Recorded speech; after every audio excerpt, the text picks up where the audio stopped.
না, জাতির স্বার্থে যত দ্রুত একটি নির্বাচিত সরকার আসে দেশের ততই মঙ্গল। যদি আগামী জুলাইতে হয় তাও দেশের জন্য মঙ্গল। অতএব ডিসেম্বর এপ্রিল এত দূরে যাওয়ার প্রয়োজন নেই।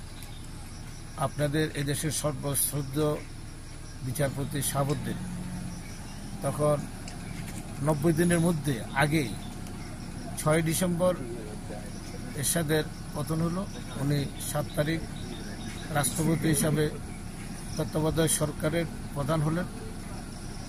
27শে ফেব্রুয়ারি 1991 সালে উনি 90 দিনের আগেই ভোট দিয়ে একটি ঐতিহাসিক নিরপেক্ষ নির্বাচন দিয়ে তখন উনি কোনো প্রশ্ন করেন নাই এই প্রশাসন কি এরশাদের না অন্য কার কী অবস্থা। এবারও 5ই আগস্টের পরে এদেশের প্রশাসন যে অবস্থা যেখানে ছিল, সেনাবাহিনী যেহেতু নির্বাচনের পক্ষে, সুষ্ঠু নির্বাচনের পক্ষে, 1991 সালেও সেনাবাহিনী নুরুদ্দিন সাহেব অবাধ সুষ্ঠু নির্বাচনের পক্ষে ছিল।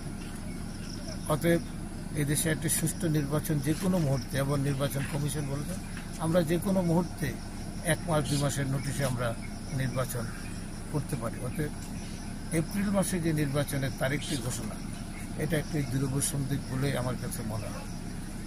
এটার একটা উত্তর জাতিসংঘ থেকে দিয়েছেন যে ওনারা বলছেন যে আমরা এই জাতীয় কোনো করিডোরের ব্যাপারে আমাদের সাথে কোনো আলোচনা হয়নি। এটা হলো ওনার জাতীয় নিরাপত্তা উপদেষ্টা খলিলুর রহমান, এবং একটি অন্তর্বর্তীকালীন সরকারের কোনো এখতিয়ার নাই জাতীয় নিরাপত্তা পরিষদের উপদেষ্টা নিয়োগ দেওয়া। এটা নির্বাচিত, যে সমস্ত দেশে নির্বাচিত সরকার আছে সে সমস্ত দেশেই জাতীয় নিরাপত্তা উপদেষ্টা হয় তারা দেখেন।